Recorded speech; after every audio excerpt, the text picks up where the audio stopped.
evening. Welcome to Laughing Monkey Music Show. Today I have an Angry Anderson. Angry's a frequent guest, and I haven't seen you in a while. How you been?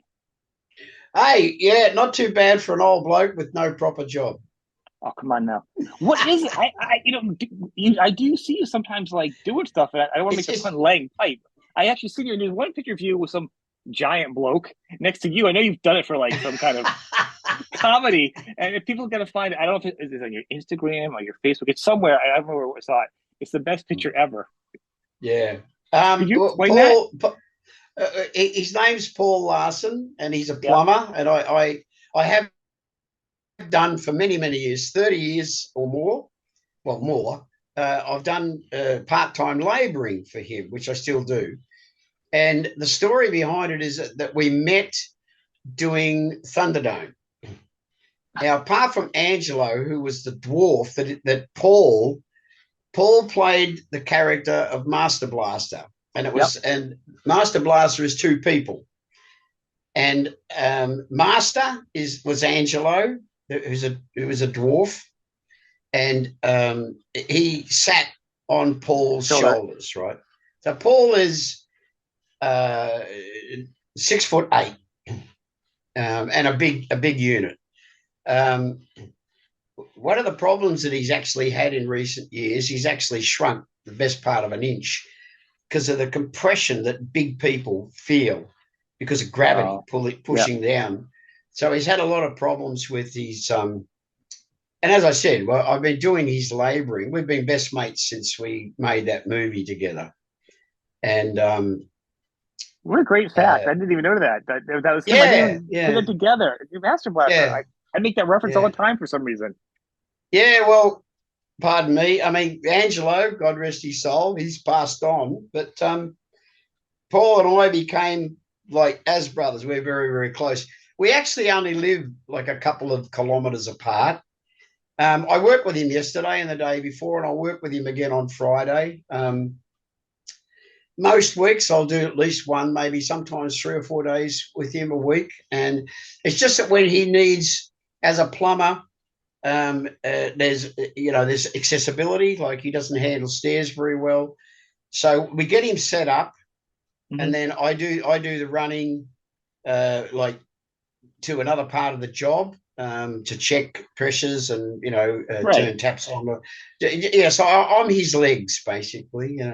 But there's a, That's there's a cool. great photo. There's a great photo of a bloke that we work for here in Australia that is another. Um, he works for a company that oversees all the islands in Sydney Harbour, Okay.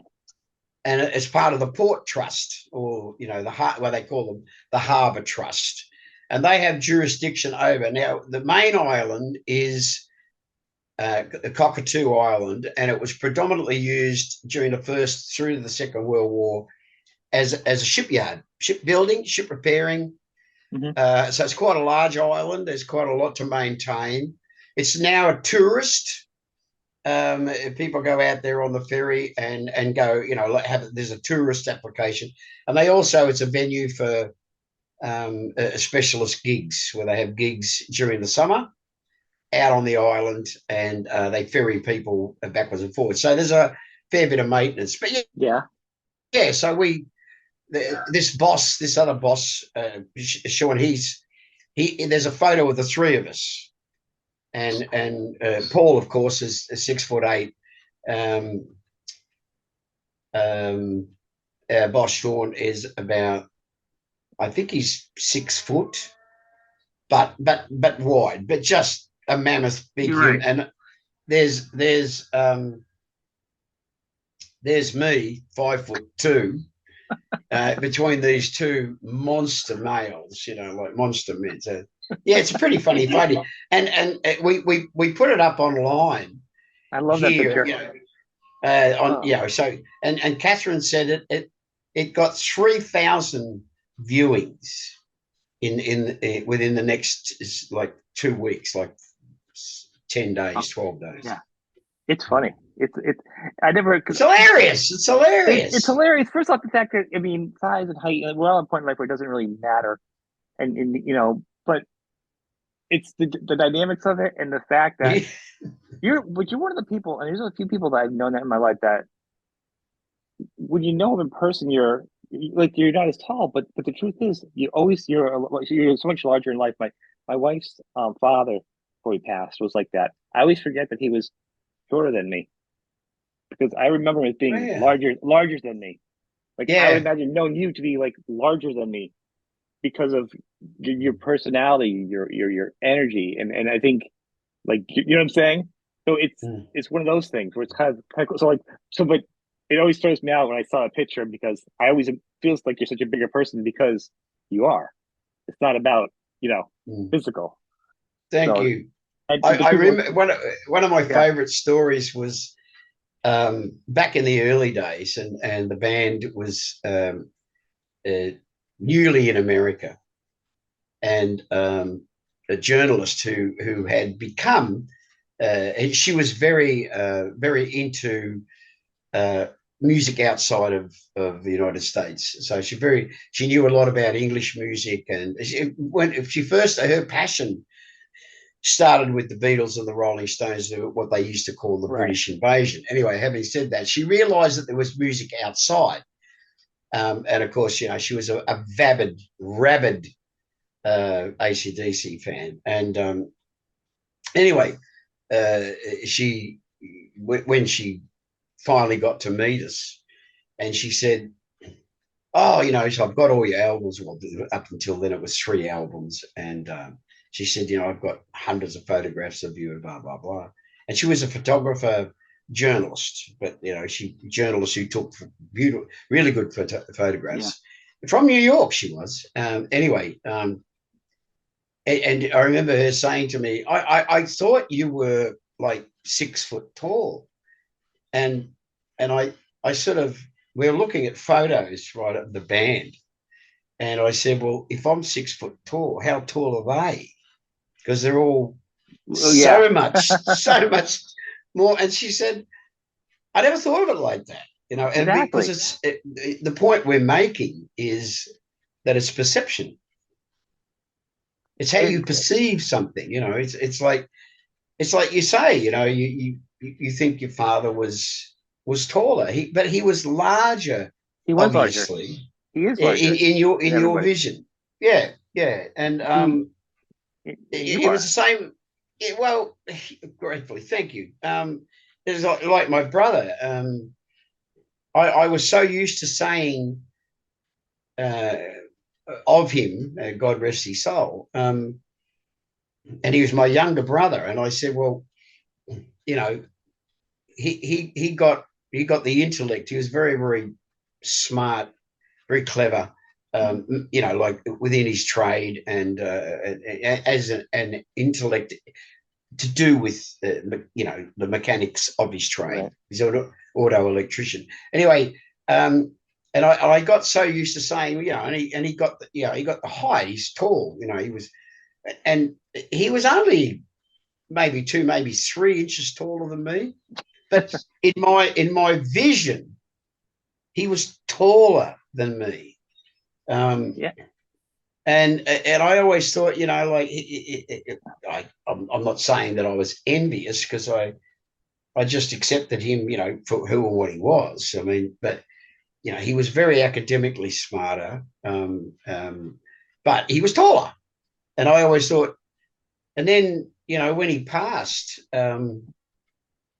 those last couple of years, and he died of cancer, and it was almost like he Shrank. shrank, but he was always the same height. But the perception that I worked out was that I always used to think, like you do, that your people you love are invincible, and ever, like he Yeah. was 10 years younger than I never thought that I'd outlive him.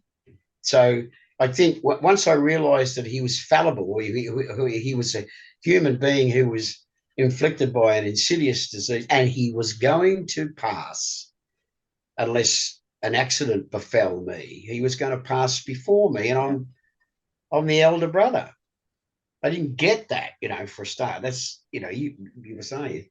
difficult to get your head around that. It's harder. Well, you know better than anyone. I mean, a death of a younger. Yeah. It feels like the food chain of death should be age deciding. You know, and that's the way it should be. So anybody, I married my wife shortly after we got married. Our father passed. So I mean, I had just met him. He was the best. He was like a father to me. He had so Yeah. much wisdom he gave me in that short period of time. He was huge to me. Yeah. Yeah. So it was, and so the impact was even on me was like, actually, it was more sad when he died than when my real father died. Not a dig toward my dad and my mom around, but you know what I'm saying? So it was that Mm. short period. So, but once again, and now if you learn, I mean, as we get older, it doesn't matter, just mortality and everything else. I mean, in fact, you're like 70, so 75 or 76 now. I mean, and you're so active. It's probably why you're so healthy. You keep your mind sharp. You're in the band. Mm. You're riding your bike still, like right, Mm. your motorcycle and stuff. So you're keeping yourself healthy. But I mean, is it weirder now to look back as you get older? I know, like as I get older, how I thought things when I was younger. Like I thought, God, like a 40-year-old seemed old to me. I'm 52 now, and a 40-year-old seems so young to me. And like you start looking at things differently. At this point, has things kind of got kind of weird for you? Like because you can see like your career and like so much that you didn't know. Is it affecting you to Yeah, I like think, you know what I'm saying? Like, does it feel like yeah, you're yeah, understanding life better? It's yeah.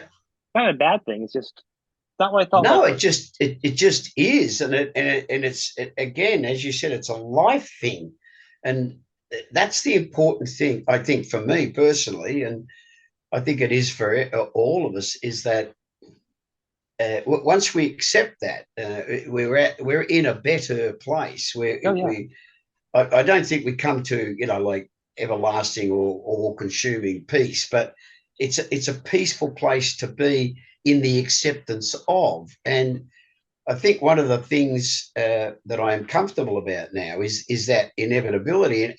You mentioned the band, and that's always been a place of refuge, and it's been a place where the other me, so to speak, can mm-hmm. speak. It's got a voice.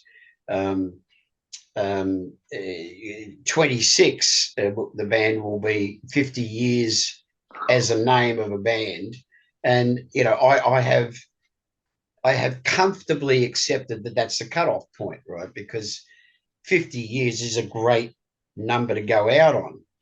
Um, so I have to work on that personally, physically, mentally, emotionally, because I'm so much further ahead and farther ahead, further ahead than the other members of the now physical Right. lineup. Um, so it's not far from my mind ever that Pete is only a year older than me. Mick was like 10, I think maybe more years, not too many years younger. Digger was of a similar age. Geordie's still alive, of course, and he was always been 10, 12 years younger than I. But having said that, age and or affliction took them for whatever reason, but they're Yeah. gone. And now knowing that there can be and there should be and there will be an end to this component of my life, which has taken up.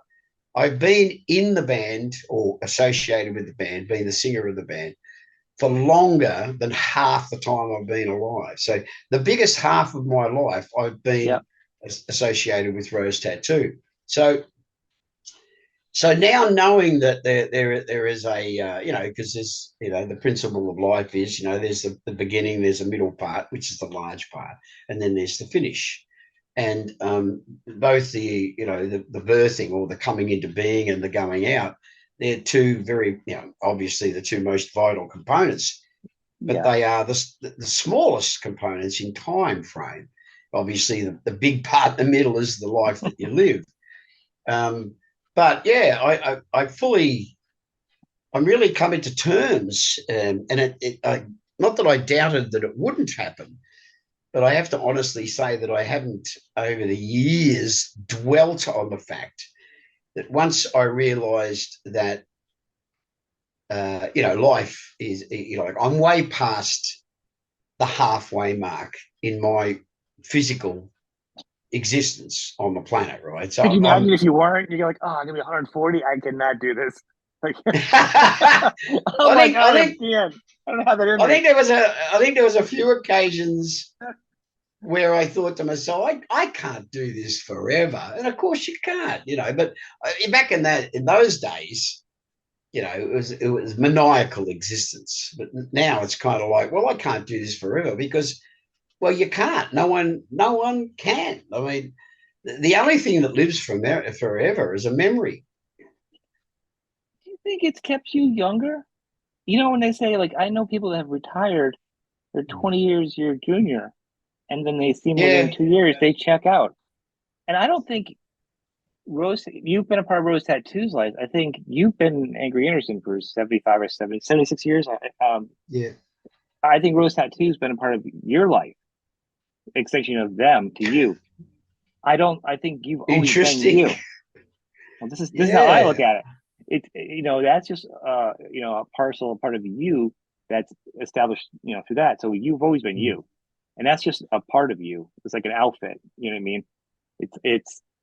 It's still you. And if you stop it, I'm not saying don't stop it either, but I'm saying, but like on some level though, you're always we talk about different things. We'll talk about like crazy things you and I, and then like with music is there's some kind of like youthful, bring it right back to the record parties, and you can remember that Mm. exact moment. And there's that lifeblood that keeps you fresh. I mean, the fact you're still doing plumbing, and you're doing these things, you're still Mm. doing things. You're not thinking of like stopping things. You know what I'm saying? I think once people stop doing Yeah. things, you Mm. you kind of stop doing things, and you're as vital now as you've ever been. I mean, if you don't want to do something because it's kind of bum, that's cool, but Mm. you sound fantastic. You're doing good, and I mean the pace may change, but I mean, oh man, just still some music in you, you know. Thank you. I Someone said to me the other day, which I thought was rather interesting. They said, "Well, okay, if you can foresee the end of Rose Tattoo, what then?" And I said, "Well, let's close one door before we open another." Um, there was this lovely there's some black and white footage that I saw. I prescribed to something. I can't think of what it was, but on FacePass, and there's a lot of people on there, particularly what the people that are referred to as African Americans, but Americans of African descent, I think is the correct way of couching that.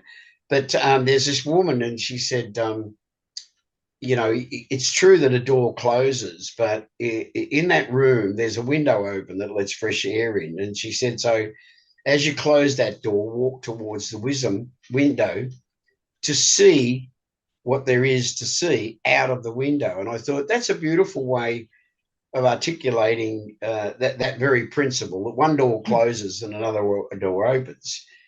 But the window principle is another dimension of I think the process, but also she was speaking from she's a very religious woman, and a singer, a blues singer, but like so many early blues singers, they had that wonderful gospel Right.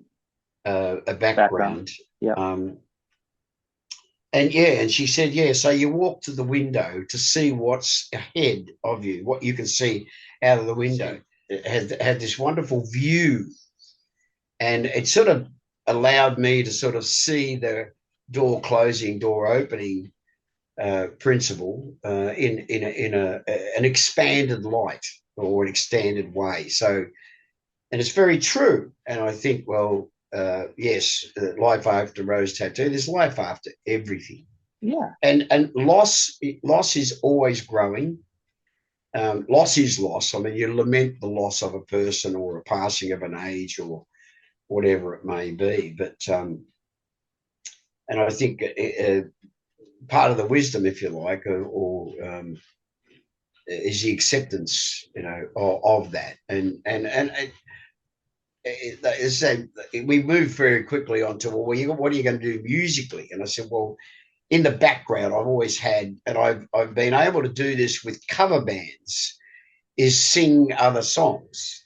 Right. So, I guessed with cover bands that, play private parties or pay pubs or whatever. And I get to sing favourite songs of mine as cover bands. So the next band that I do, which I think I'm pushing towards having it physically coming into being before the end of Rose Tattoo. So it gets sort of like a bit of a slides in, is as we've talked about before, is a band like very much based on the Faces, which is my favourite band of all time. And so I don't think we will create, if at all, we may create original material.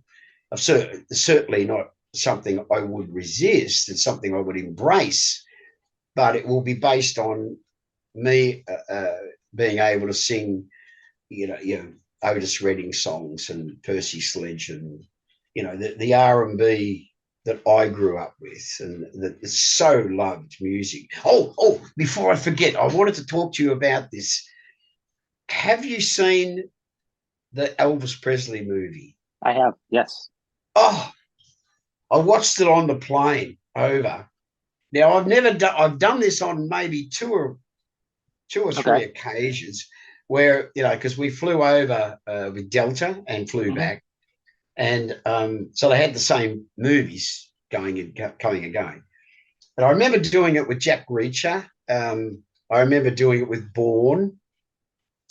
And there's a couple of other movies. Jumanji was one, although I'd already seen Jumanji at the theatre, the first one. Anyway, it's long story short, I watched on the way over the Elvis movie, and I thought, I'm going to watch it again on the way home. It's a fucking great movie for me as an Elvis. As an Elvis fan myself, I grew up, and actually, in my tattoos, I tell the king of tattoos about my own tattoo, which is a gravestone. One of them has my grandmother's name, who got me into Elvis and the Beatles, and the other one actually has Elvis's name on it. So I do believe he passed. So I am an Elvis fan for life. That being said, I loved it. I grew up seeing so many Elvis movies, and I've seen so many not so good movies. I've seen great actors do not good movies. Kurt Russell. I'm like, oh, Kurt, you're a good actor, but there was no vehicle that could do it justice until this one came out. Mm-hmm. It was stylized. It was perfect. It was great. The pace. Yeah.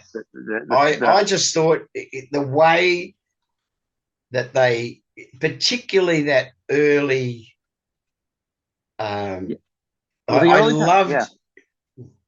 Don't you think the stylization helped make? I think the visual effects and the stylization with the music, that it worked together so well. It made you feel those moments more than I think in the past of being like a flat film of a story. I felt more involved in it. I felt like I could feel the anxiety when he was sneaking in. He was seeing the performers in that scene, like, kind of sneaking, like you could feel the emotion. That's what I got from it, which to me, brought the movie up many notches. There was a couple of moments that touched me very deeply.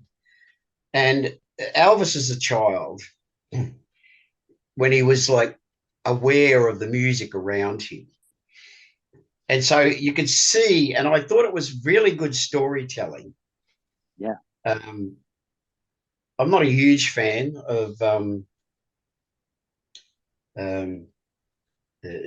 Luhrmann, isn't it? Who did the movie? I remember the movie, yeah. Yeah.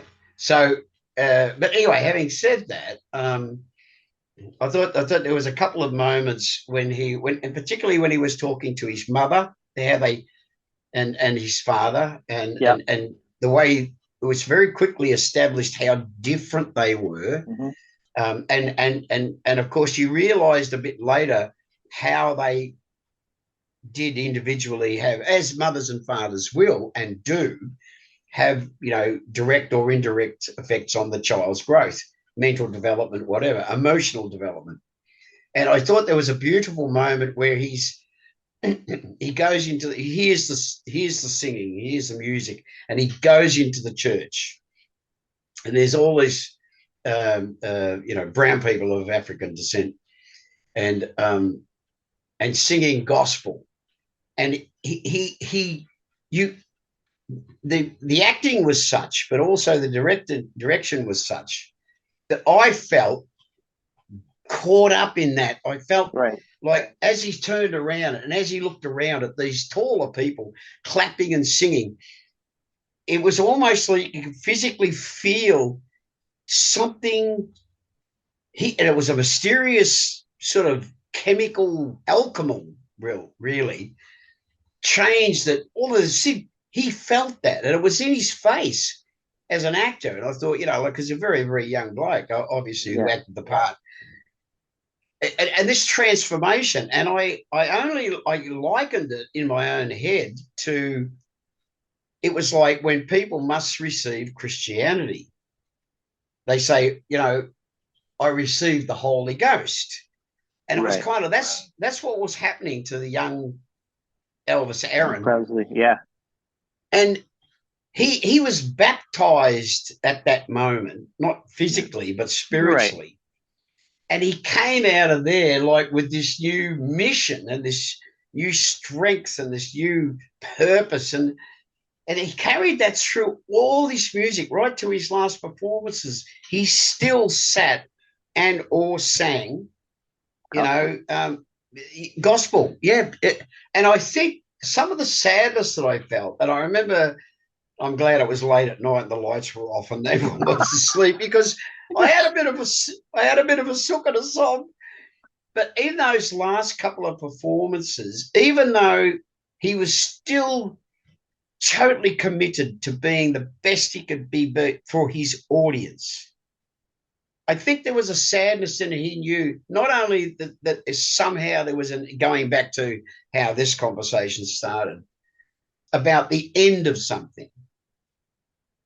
And he might have even been, in that time when they said, don't you fucking wiggle your wiggle your hips. Don't you do this, don't you do that. Yeah.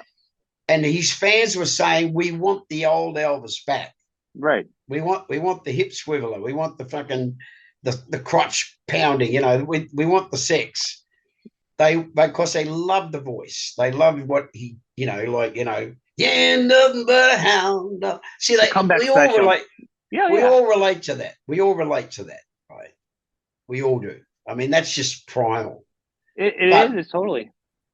What they wanted the extra thing that he brought to it. And he went out there in defiance and did it.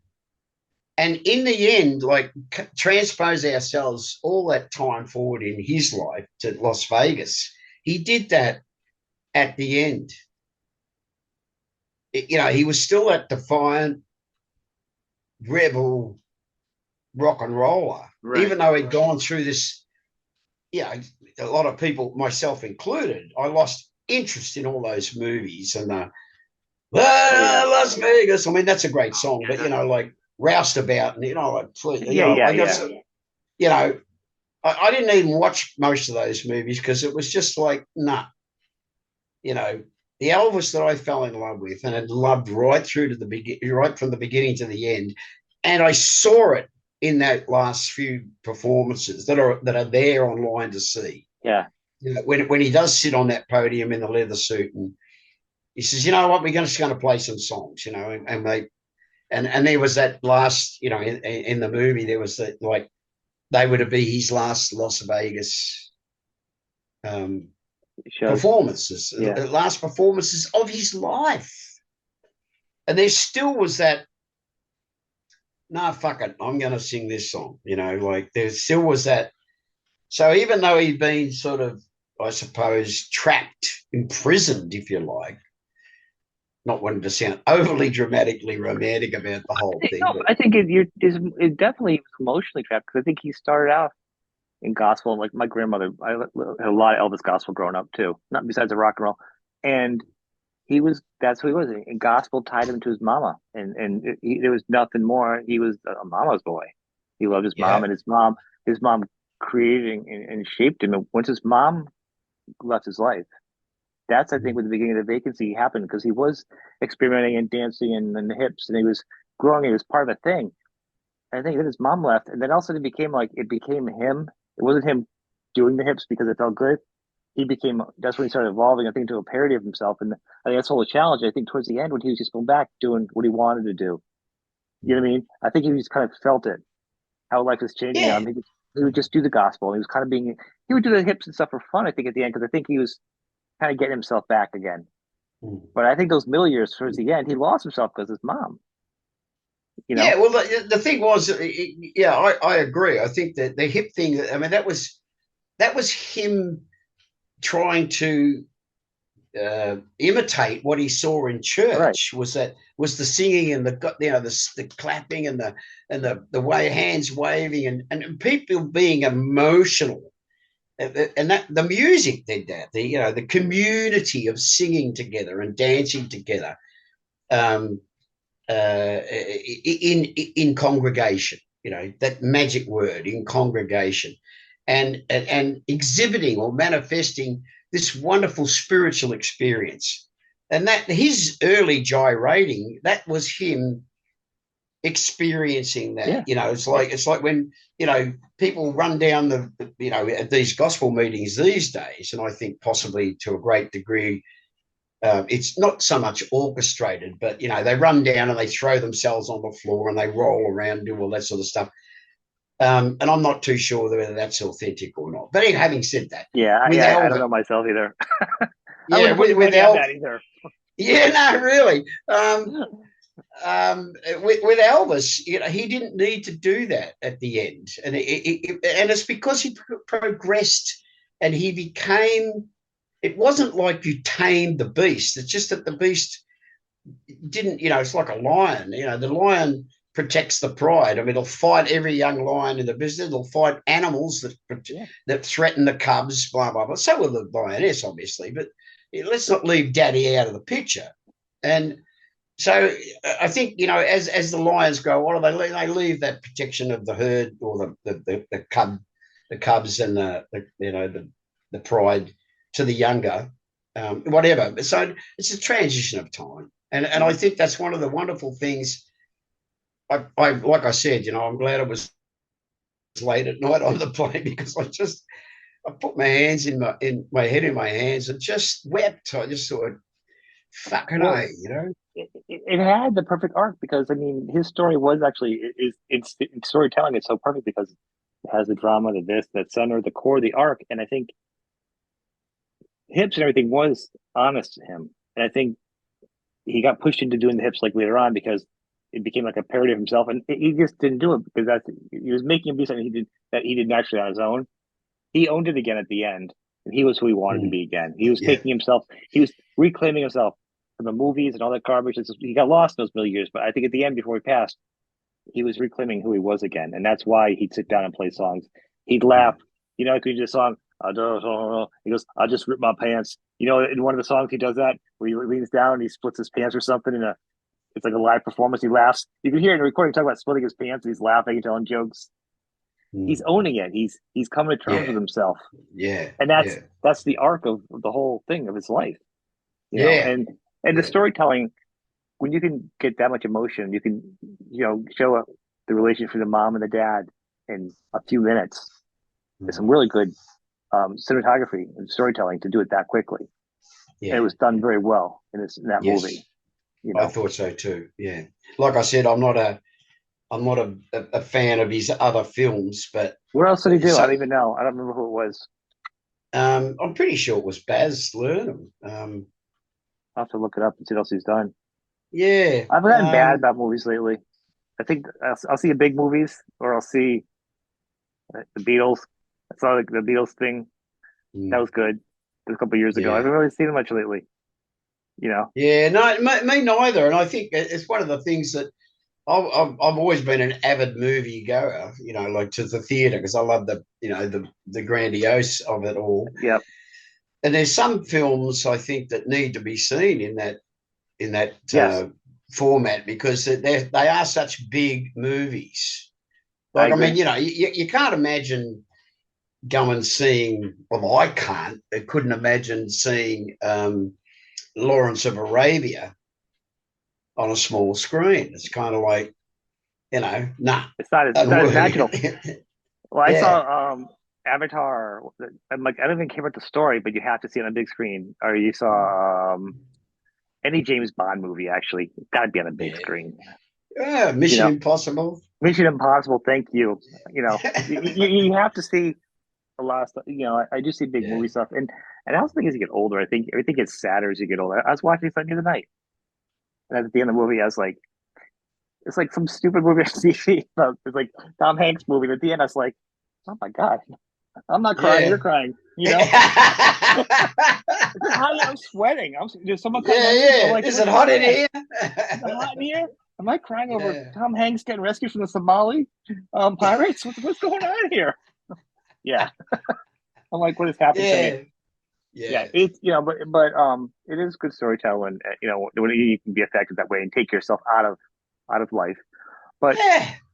it's good. I mean, but it's funny that like because you're saying earlier, you said you don't have TV, but you have so much other things going on. 'Cause I know you're a reader, and obviously you have the internet, and you're watching news, a million things. You like me get lost in the world of deep music.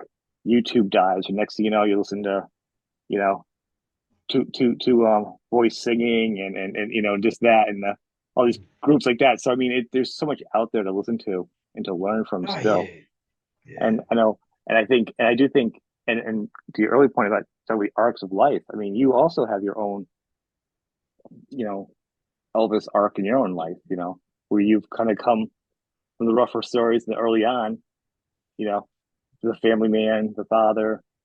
And you still continued rocking. You haven't changed. You've had a great career, and you still do. And that leads to, which has got to be a great question I want to ask you. I don't usually have questions because obviously I don't write anything down. I'm not that kind of guy. But I thought was interesting is we were talking earlier about Monster Rock cruise, Yeah. and a lot of people have looked up. Yeah, we can talk about that for a minute. The good and the bad. The good and bad, all right. Drinks were Yeah. done, words were said. Yeah. You solidified your legend still. It's a lot of good performances from you. And I actually this year I regret this year not going because I'm not a ship guy. I'm not a big boat guy, whatever. There's so many bands going I want to see, and then I was like, oh, I could finally get to see you. And I was like, oh, just obviously we talked earlier, things going on, I couldn't go. But the fact that you're on there and you've made and you're very sincere and there's no ego involved, but it's still got to feel good to know when you have people come up to you, they wouldn't call them peers or whatever, the musicians that have shown the effect you've had in their life. You know, it's got to be nice to have other musicians say, "Hey, you know what I mean? You Oh, it's inspired me." wonderful. Yeah, You it's know, and wonderful. I don't mean like an ego because that's not you. No, no, no. I mean as a human being saying, "Really? I did something that made you just do it. I just saw you do that upstairs. That was really awesome. I just watched you do that. I was a part of that. Thank you." Like Mm, mm. that's got to feel good. Absolutely. It's yeah, and it's a very emotional experience too, because one of the things I loved about, and we'll talk about the ship. Um, there were several bands that we had been on the ship previously with, Yeah. and there was none of the closeness that there was this time because we were just getting to know one another, and we met one another at photo shoots and Q Right. and A's and stuff. And but this time it was like we were old pals, we were old friends. Like we had a bit of history, Yeah. so there was a lot of real man love going on. There was a lot of backslapping, and there was a bit of kissing, and there was a bit of a bit male camaraderie. There was that, Right. and it was just it was really, really lovely. And a couple of them actually said, which was quite moving. Then they referred to the real inspiration, or in the same way we're talking about Elvis, the same way we're talking Yeah. about other great musicians. and it's a wonderfully humbling, and it's so cliche to say that that it's humbling because it really is. It's a wonderful experience when someone says, you know, and they'll quote something, say from a lyric, Mm-hmm. and they say like, you know, that touched me so deeply, and you think that's, you know, that's deeper and better and more, well, it's more worthwhile, but it's more fulfilling for me to take away from that exchange. It's very complimentary, yes, Yeah. and that's the surface level of it, but it's not meant to be complimentary. It's meant to be something that's deeper. And and they, you know, they'll say, oh, you know, when I heard that song, I just thought, you know, I wish I'd written that song or words to that effect, you know. And people like, you know, I remember doing a rock quiz once, or not, we want to say a quiz, it was a series of questions. Um, and they said, what are songs that you wish you'd written? Yeah. And I thought Maggie May. Yep. And then I said later on, The Killing of Georgie. And then I thought, you know, I got a bit silly, and I sort of said, well, I did say Hard Day's Night, and meant that.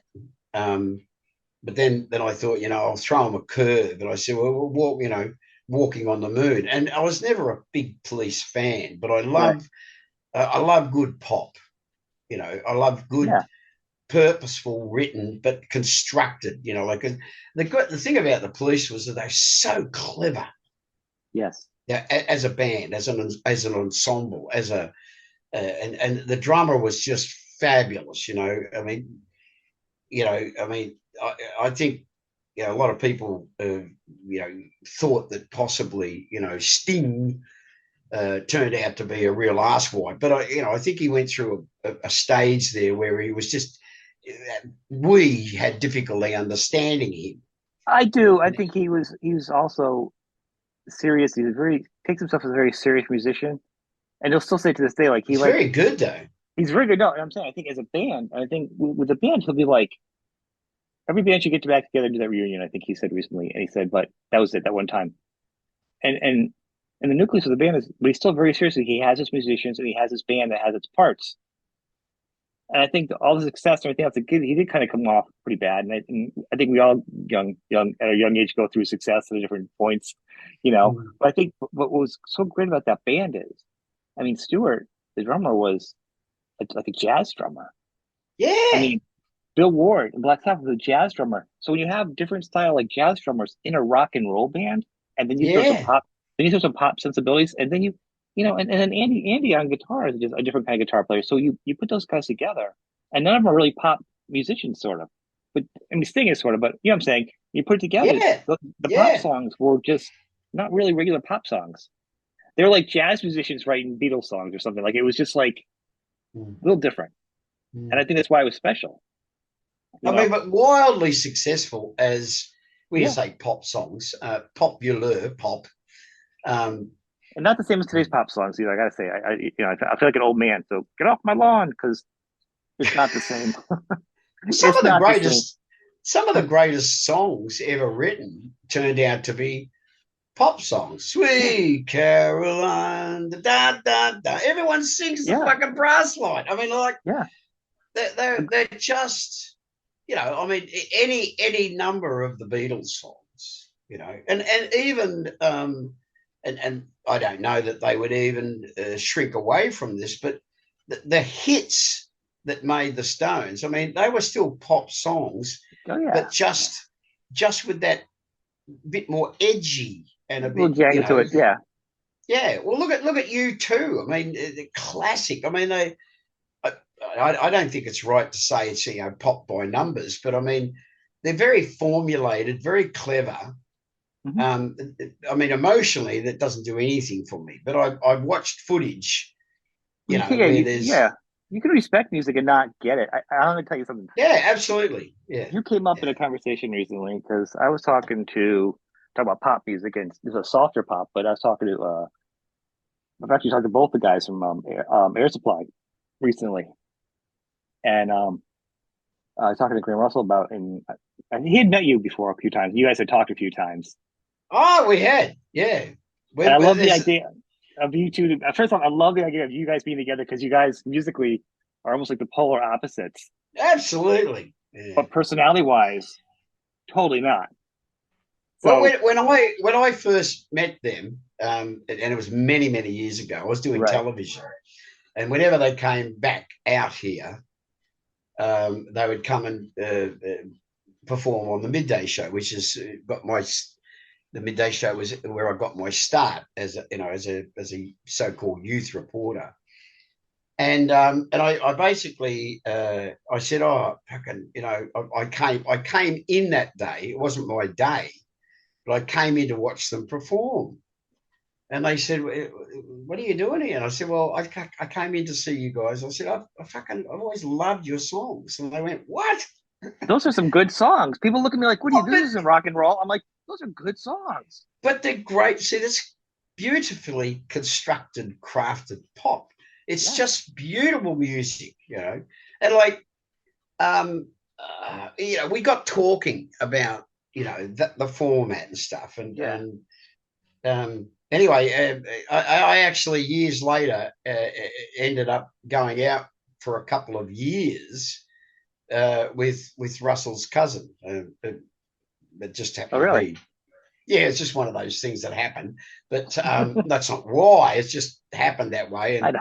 Yeah. after we'd been keeping company for a couple of months, something came up, and she goes, "Oh, cousin Russell's in town." And I said, "Oh, yeah." And she goes, "Yeah, and he was hoping to catch up." And I went, "Why would he?" And she said, "Well, he's my cousin." And I went, "Oh, fuck yeah, I'll come Yeah. just to catch up." But yeah, they were surprised that that we were talking that kind of stuff. But like we started talking about um, what the white soul pop, whatever you like to call it. But like um, the BoDeans. I don't know if you're Yeah. familiar with the BoDeans. I I am. love, I The bigger love. song for them, if people aren't aware, was probably "Closer to Be Free," which was on the Party of Five soundtrack. I think that was their big song that people would know Yeah, popular wise. But I know those yeah, songs too. Yeah, they're good. yeah. Well, yes, they are. They're fantastic. And um, I mean, going back to my era where we started, I mean, you got had the Everly Brothers, but um, um, uh, you know, um, what was that other fantastic, wildly successful duo? The singer was a tall, sort of blonde, blue-eyed guy, and his songwriting power was Hispanic, I'm sure. Um, I'm not sure. oh, they had some. Oh, just isn't it funny? It's awful, isn't it? When you You'll remember it after we had done talking. You'll be like, "Oh, that's when it's going to hit Yeah, you." yeah. No, they were huge. They had hit after hit after hit. In the '60s, '70s, when? Yeah, 70s. Oh, um, oh, God damn it! The name escapes me. It'll come to me. But Not Captain and Tennille. I'm trying to think of duos now. no, no, no, no. Two I'm trying to think of guys. the two guys. Um, Um, when I was talking about the BoDeans, I yeah. got into the BoDeans through these two other guys. Oh, really? And I was looking for. I was fascinated by their songwriting and the two-part harmony thing, and oh, god damn it. But yeah, you got a picture. The singer is the taller of the two, Hmm. and he's blonde and blue-eyed. The other guy was a smaller guy, played guitar, um, and was Hispanic in appearance. Oh, they had huge hits. Anyway, it doesn't matter. I'll think of it. I'll Yeah, let you yeah. If you know. think of it, you gotta let me know because I'm gonna have to go crazy thinking about it now. I should go. I should go to the record, but I won't. Yeah, you should. Well, you can if you want. But so here's one of the things I thought was really great, and when talking to Graham, so I talked to Russell and to Graham, each of them separately, Yeah, yeah, and Graham I just spoke to like a week or two ago actually. Um, which is funny because the same kind of connections and everything else. Really funny. So what was interesting in what he said is he has the same, like literally the same interest, like growing up, like Beatles and Elvis and Zeppelin, the same things you and I have talked about, that we've had. And I think his influence, so like all the same influences, like, but the music came out totally different from you, which is really Yeah. fun. You know what I Mm, mean? And mm. and but it's crazy, like the success. But they had the same thing. Like everyone thinks rock and roll is so easy, but it's not. I mean, you're the you've struggled, you ups and downs, and keep going. And now you're at a point where obviously you've established yourself, thankfully. you know. But when I said to him, I was like, but at this point, he's the same thing. They're working on new music, and I don't think an artist, and it's always weird to hear an artist like that. So I'm like, I'm glad. I was going to say that earlier. You were when you the band Tattoo ends, you'll still do music. Like, Yeah. Yeah. but I've talked to artists that have said, I'm done. You know, I don't want to do any more music. I want to sing. I'm like, are you sure? Like, maybe for fun on the side? They're like, nope, sell all my gear. That's it. You know, Yeah, I I would you, have to struggle with coming you would think across though, right? anybody. Yeah, yeah, I'll tell you. I struggle with that. I have to say, and I had a similar experience with a very close dear friend from the very very early days, and he said to me at one stage, he said, I put the guitar in its case. I kicked it under the bed, and it stayed there for 20 years. How? And I went, fuck off. 20, he said, yeah, 20 years. And he went into IT. That's And insane. he's only in recent times, he said, I just one day woke up and thought, I wonder if it's still in tune. That was he said to me, that was his first thought. And I said, John, it couldn't possibly after fucking 20 years. He said, I pulled it out. It wasn't in tune. He said, I tuned it up and it sounded fucking awful. I restrung it, and he said, no, I haven't put it down since. First off, I don't play guitar that great, but I always want to. So I can't not ever play it. I'd be like, if you play that good and you don't play it, it's a crime to me. I'm like, because I wish I could play it that good. This guy is a fucking wonderful, wonderful guitar player. That's I don't know insane. whether he was exaggerating the time period for 20 years. He said, but yeah, he said, I just, nah, had no desire. And of course, he had a very personal story about how, as a youngster, he thought he'd given his best years, but lifetime hadn't taught him yet that his best years are what he decides are his best years, not the industry.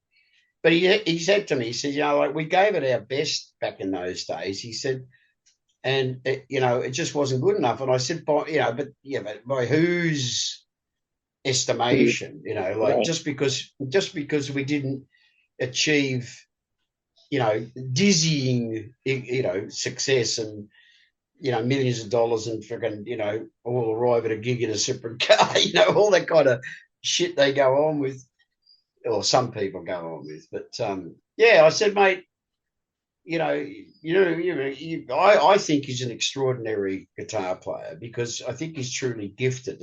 It's not that he's just technically brilliant. He's just got, he's got those really long fingers, and he caresses a guitar. And I said, really, you didn't play for that long? He goes, yeah, no. He said, just one day I woke up. He said, quite literally, I just woke up one day and I thought, I wonder if that fucking thing's still in tune. And he pulled it out from under the bed. And, he's been playing now for, some years because he was quite young at the time. We were all very, very young at the time. And he just said, yeah, he said, I just got to the point where I thought, well, the industry doesn't appreciate talent. And I think one of the things I felt for him, because I felt that possibly, that was partly true. I mean, there are some people that achieve great success. And it's not for you or me to say that they deserve or don't deserve it, but there are other people that are truly gifted that never, they never achieve monetary success. Oh no, not at all. I mean, They might. I think part of it's because I mean, with the popular vote is sometimes the popular opinion of music doesn't always cross with the same people that'd be like a music or a muso. Yeah. Somebody like you and I who are like, we'll talk about records for hours and liner notes and stuff. That's not the same people. That's not the 80% of the people that are going to make the charts. You know what I'm saying? So that's their view of what music is totally different. It could be Barbie Girl, as well, somebody can play, all their notes and their scales and really compose something. Yep. You know what I'm saying? Very rarely do you get something like you will get, of course, like an Air Supply perfectly crafted pop song with musical talent, and it becomes huge. Hall and Oates. Hall and Oates. Sorry. Sorry. It just popped into my head out of nowhere. Because the Hall and Oates, from like, he doesn't mean Hall and Oates, like, because in the 70s, they really late 70s maybe. I mean, Sarah Smile is one of the best. Oh, I love their records. That is one of the best songs ever, Sarah Smile. Love their records. Yeah, go. Sorry, I interrupted. No, thank you. Because I literally was going to say that, but I'm like, oh, that's in the 70s. I think they were there more like late 70s, early 80s. They're more like an 80s band to me, I think. Yeah. When their big hits came out. Yeah. That's what threw me. Otherwise, I would have guessed it. Yeah.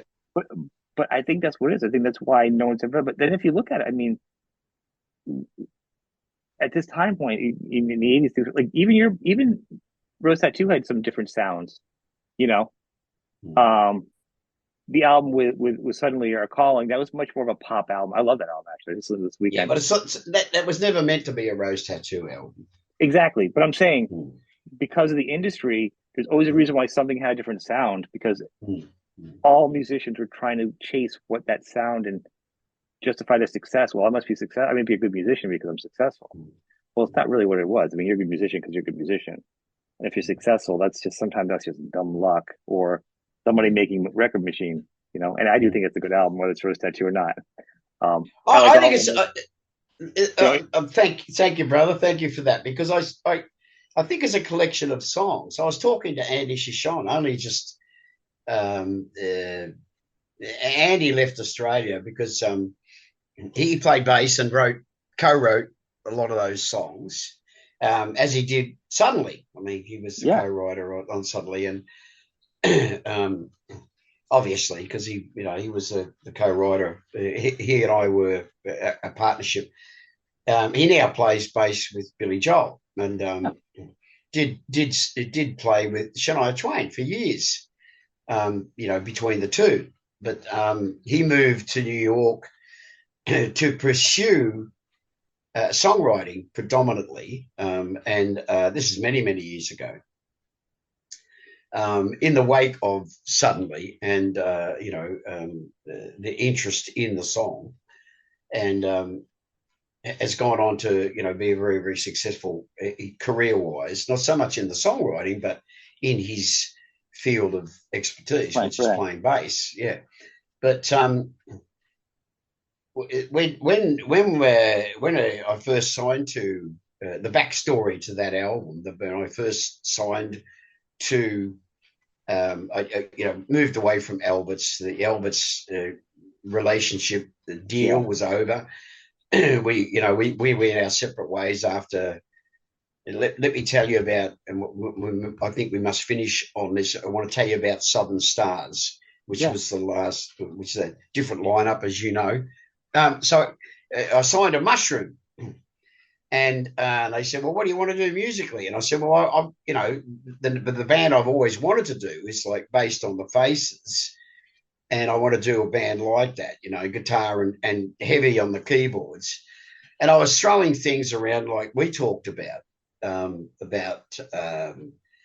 Young Rascals and Vanilla Fudge, and like the early gospely bluesy white guy blues thing that came. I was first heavily influenced by, Yeah. I mean, Vanilla Fudge was heavy though too for the time. Vanilla Fudge were I pretty fucking heavy. like, yeah, no, just I just those want to two say that. I just bands. want to say it because most people don't realize that Vanilla Fudge were pretty heavy from back then. So I just Oh, want to throw it out there. still now, you listen to the guitar arrangements and Oh, the I agree. keyboard. I agree with you, but nobody thinks of when you hear Oh, Vanilla mate, Fudge, you don't it's think of a heavy band because fucking heavy as lead, you the know. drums. Come on, Carmine was right. Carmine was a drummer in that band. So I mean, come on. Oh, they were all. I mean, they because they were slotted straight into, and they wrote great pop, you know. Yeah, they did. But as a band, they were fucking just It balls was like this fucking big, heavy, and heavy. and then then with the and they were very. I don't think they were influenced by the English thing. I think things happened simultaneously. But then, the British thing moved into America, and Yeah, it's not that they got swallowed up, but there was a lot of competition. Spencer Davis, there was fucking, other sort of the new R&B, because that, the Rascals and the Fudge and other bands like that they were R&B, heavily influenced by R. Listen to the yeah, singers. yeah. Singing. But R&B, wonderful delivery, like up until then. I mean, the guys that we had for inspiration were, pretty much country music. I mean, the great inspirations in my life, and we've discussed this ad nauseum, was, the 30s and 40s blues singers. I mean, that's the music that I grew up on. It's the music I still listen to today. It's like when I'm in when I'm in next door in the evening time, preparing the evening meal, that's what I listen to. Anyway, getting back to the, Yeah. I wanted to finish on off on the Southern Stars thing because I'm conscious of time, but yours and mine. But More yours than mine. talking about the I was only talking this morning to the young Ronnie Simmons, who's the latest addition to our lineup, and about songwriting, about what we're going to be preparing for the next album. Now, we just did a run around Australia in the first half of the year called Assault and Battery, and we played at one time that we played all the songs off Assault and Battery, but for the most of the gigs, we probably did. We wouldn't do TV or Mansell Madness or but there's a couple of. We did predominantly the Assault and Battery album, and the next run, which we start in the middle of August, we're calling that Southern Stars tour, right? And it's because the Southern Stars was taken from our rebel flag, whereas in America it was the Confederate flag. But in Australia we had this a rebellion of sorts called, and it took place at the Eureka Stockade in the goldfields in Victoria in 1854. So on Blood Brothers, there is the song 1854. Yep. Previous to that, on the Southern Stars album, which was the last album we did for Elvis, and there was only Geordie and I involved in that. And it was just because I've always been inspired by the story of Eureka and why it happened. It was a fight against. It's been recorded in historic terms as, they rebelled against. Which part of it was they rebelled against the fees imposed on the miners by the constabulary to operate mines, right? So they kept upping the fees as more and more gold was found. But it wasn't about that. It was about establishing. We went from being a colony to being. It was the first footsteps towards becoming a nation, which that part of the history has been conveniently or comfortably forgotten. So the Eureka Stockade Rebellion was about trying to establish a republic in those days, and as throwing off the yoke of the English army rule that had existed in Australia from, and this was in Victoria, remember. So the first colony was established here in New South Wales as a penal colony. And what they said to these thousands and thousands of prisoners that they brought out here, if you can make a go of it,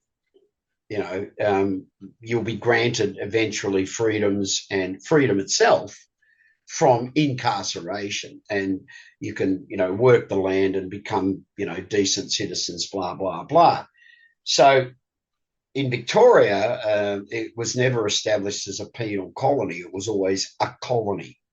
Okay. And then they found gold there, and that's part of our history. But yeah, the Eureka Stockade.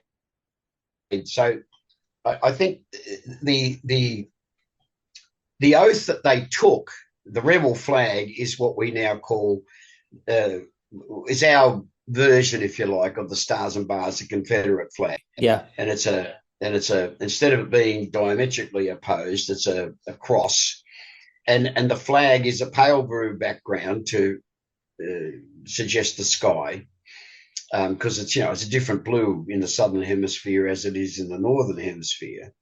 So and the star, the constellation of the Southern Cross, is the stars on the flag, and no Union Jack, obviously, because it was the British rule that they were trying to overthrow, and it was very viciously and mercilessly suppressed, and a persecution of all those involved that went on for months and months after it, and they were all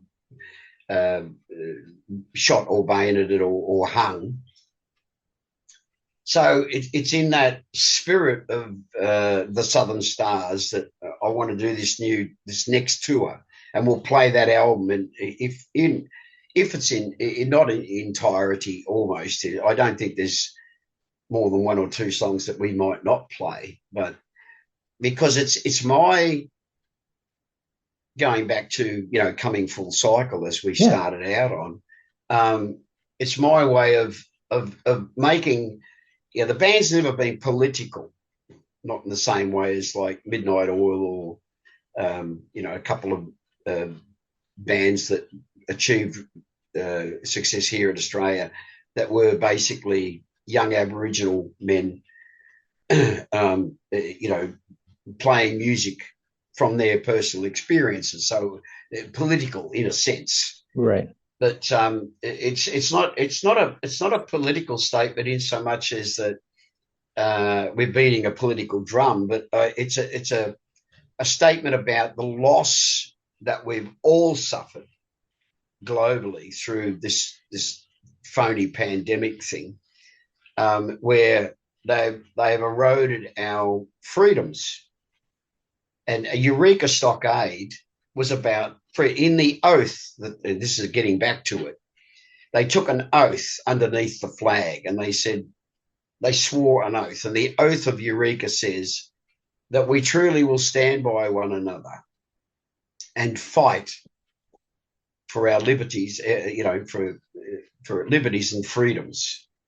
And against, it was a little bit more wordy than that, about the injustices of oppression. Yeah. So I think it's a very, very, with Assault and Battery, with the previous lineup, we did the Rock and Roll Outlaw album, re-recorded it, as you know.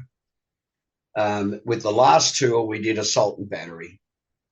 This tour is going to be, we'll save Scarred for Life for later, but this run will be called Under the Southern Stars, and there's a track on the album that says, I want to live my life under Southern Stars.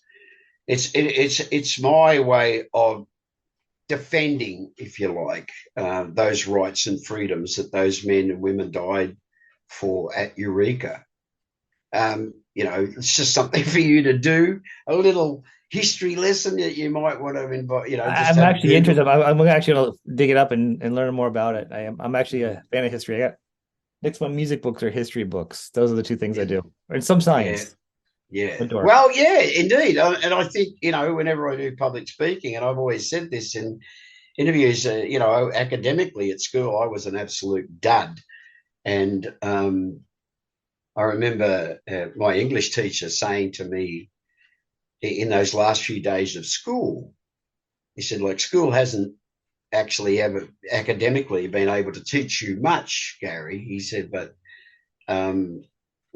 what the most important things that you can learn have already been written in books, or will be, but more importantly have been, and from life itself. Yeah. And that was the best advice that I ever received, because it gave me, and those years up to 16 years old were years that were just, it wasn't all darkness, don't get me wrong, but it's a very dark period of my life. I struggled with the surviving pedophilia, but I struggled with the domestic violence and the sadness, the tragedy, that I saw my mother going through daily, and so it was a pretty dark period. To be given that glimmer of hope, like all is not lost. There's still lightness out there. You just got to go and find it, or light it, within your own life. And so I've read voraciously ever since. And like you just said, when you pointed to your own collection, is that you can't really escape from history. None of us can. You can learn from it. There are absolutely. I mean, I got in trouble in school. I grew up with a learning disability. I have Asperger's or autism, whatever they want to call it, high functioning. But I've learned to communicate differently and blend with people. Like, I don't write very well, but I can talk. But my memory on like music, and music to me was like, well, most people with autism would be like with trains, right? You do the cliche of trains. With me, it's music. And music has gotten me through everything. My lack of parents, my whatever, they were there. Certain artists and musicians and songs I've learned from because of, I think an example would be like a band like Rose Tattoo would be about fighting oppression and not getting beat down. You know what I'm saying? So to me, there was always a lesson. And I like, if I have history, like I have a book on just called Weird History, Weird History. But there's a story or a journey or something and that's how I learned. I didn't do very well in school because my brain doesn't work like that. But I'd be reading other books in school that'd be kind of they should be school books, but they weren't. You know what I mean? I was just doing my own thing. But they were also my glimmers of hope. I didn't have the horrible things that you went through. But I think for everybody, music is or anything can help people, pull them through the worst moments. Yeah. I don't know how you pulled through what you did. I mean, it's just incredible. The thing about it is, and we'll talk about this next time. Yeah. One of the most, and I've done it twice. I've walked this. There was a war campaign through Papua New Guinea during the Second World War, and the Japanese had invaded Papua New Guinea, and they sent a militia. And some of them were as young as 16 or 17 years old because they lied so they could go. And they sent these untrained, unseasoned young soldiers up there. And ever since then, anyway, I went as part of a doco thing for television. And in 96, that was the first time I went. And, getting across Kokoda from Oa's Corner it's that thin part of Papua New Guinea that comes down. It takes about 10 days to do it. And you're continually climbing and going up to these impossibly high ridges and then going down into the valleys where the rivers are. And then every day is, it's the most extraordinary physical experience I think that, I've ever had. And it reduces you to nothing physically and emotionally. So there's only one place to go. And, the old cliche, when you're down, down, down, there's only one place to go, and that's up. But you have the opportunity during that experience to discover things about yourself you never knew. And how I got through the loss of my brother and my father, and then, of course, recently my youngest child, was that I found those things. And we all have them. We all have them. And that's when I do public speaking, and particularly with younger people, I always say, look, you know, the world's full of negativity, and young people today have been bombarded for the last 20 years plus in the education system and in the world around them by the news. Nothing but bad news. So no wonder they're frustrated. No wonder they're anxious. No wonder they're depressed. No wonder I mean, you know, this whole thing, you know, the world's going to end in 20 years. They said that 40 years ago. The world will end in 20 years. I'd like to know who it is, because there are also the same people that said eggs are good, then eggs are bad, then eggs are good. Remember those guys? I think it's the same. I don't take you off track, but I think it's the same people. But I'm sorry. Yeah, absolutely. It's the same with salt. Eggs are bad. Same with salt. I mean, you know, anyway, the point is, sorry.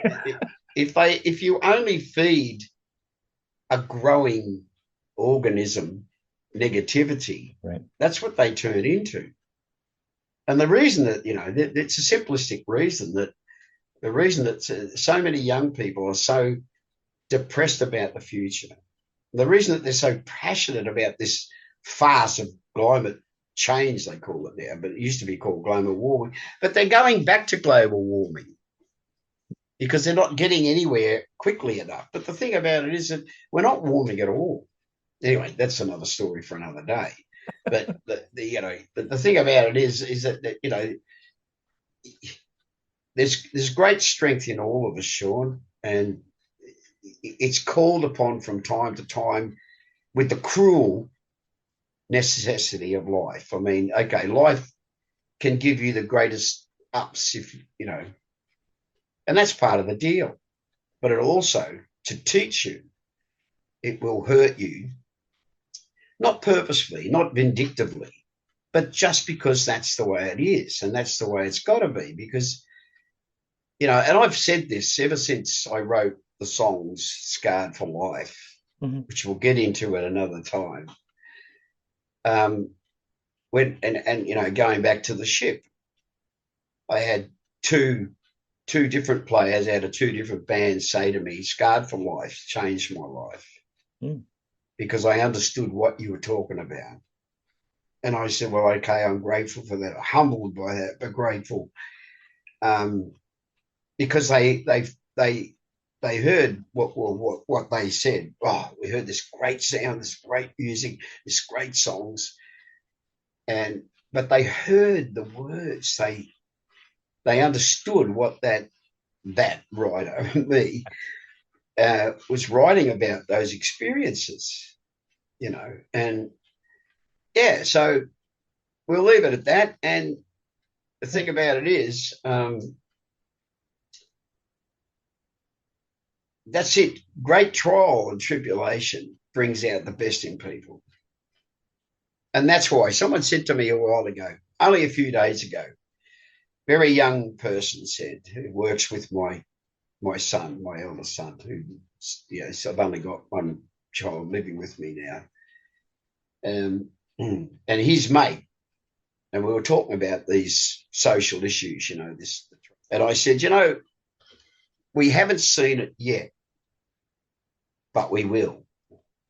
This is a really traumatic time for all of us. Those of us who don't accept it, and don't believe it, and don't think that it's a campaign of fear.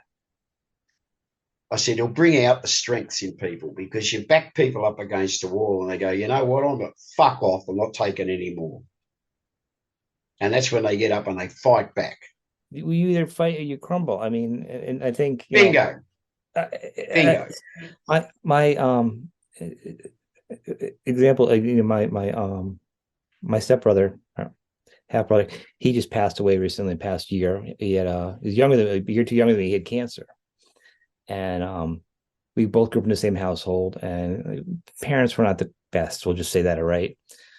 But he grew up, and every time he'd come over, I'd see him, he'd be talking about how bad it was, and he'd like relive it.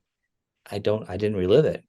I said, I got past it. I said, it's not about even forgiving it. One day it just hit me. It wasn't about me. People's behavior on you is not about you. So if you get beat down by them, it's not personal on some level. I mean, it's you, but it's not personal. It's who that person is. It could be somebody else there it could be not me, somebody else there that's going to get that crappy behavior, or he's going to get that bad stick. It doesn't matter who you are. You're just a variable.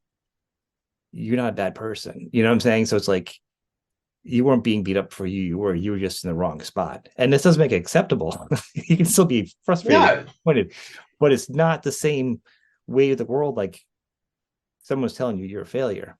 That's just my little 2 cents on that one. That's how. It absolutely nailed it. Absolutely, because it's like when I think back to my uncle who gave me music. I mean, I told you that story about, but in most likelihood, because he revealed himself later in life as being a pedophile. So what it illustrates to me, and I accept now that he was my abuser. So on one hand, he gave me, the best thing, apart from my children. He gave me the best thing in my life, which is my ability to musically express myself. He imbued that love of music in me as a very, very, and it was part of the nurturing process. Yeah, because I spent long hours with him, and I spent, I was in love with the fact that he was a musician, that he played, that he had this wonderful machine called record player, a gramophone or phonogram. Or, oh my God! Yeah, I said record player. I'm sorry. And then there's these wonderful things called records, and I mean, it opened up a whole world for me. And so, the dynamics of that, can't be unappreciated, or shouldn't go unappreciated. Is that's life. That to me, in recent times, and we'll talk about this next time, is that, I've been approached by a very substantial publishing house to do a book, which we're about to start. And they asked me for, like early recollections to help shape me into the music part, because the large part of the book's going to be about my life in Rose Tattoo. And all that means, so the other parts, the TV and all that kind of stuff, because it's all intertwined. And I said, this absurdity, this contradiction about this person, this pivotal person at 5 and 6 years old, set me on this course. And, the fact that he, did what he did, I mean, he gave me with one hand and took with the other, is the phrase that I used. But the thing about it was that, and this is what I try to tell people that are survivors of pedophilia or childhood physical abuse, emotional abuse, not necessarily sexual abuse, is it's about that person. It's what they did. You were just, as you said, you were just a person who took the beating, so to speak. It's like Colin, my biological father, when he beat my mother, or he beat me, that was because he was deeply troubled. And in the end, I was able to come to terms with that. I never could reconcile with him. That would be hypocritical. But I came to terms with the fact that he had a tragic childhood. Worse than I get what you're saying. The same thing with my mom when she passed. I didn't talk to her. She died of COVID. She was emotionally vapid and whatever. But I didn't accept her parenting and leaving me, whatever. But I also didn't hold it because of who she was. Well, see, because what she did or didn't do spoke of her. What you did, that you didn't hold that hate until the grave, so to speak. I don't hate anybody. I don't hold any hate. But you see, that speaks of you, Sean. I cannot like things, but I will not hold hate in me. That's fine, brother. It's fine. I dislike it a lot, but I'm not going to hate. It's like I was about to say something really dumb, like let's leave some of that for next time, but That's sure. we're not ever going to run out of stuff to talk No, about. we will never. I know. No. I know. I've taken up a lot of your time, so I'm. I always It's enjoy fine. It's fine. time. As always, I just enjoy our time together immensely. It's just that looking at our local clock, I realise that there's a couple of things I just absolutely have to get to do today. I do too. I have to go to bed. Okay, brother. Thank you very much. You take care. Well, love and light to you and yours, mate. You too, man. Right back at you. See you, brother. Bye. Bye bye.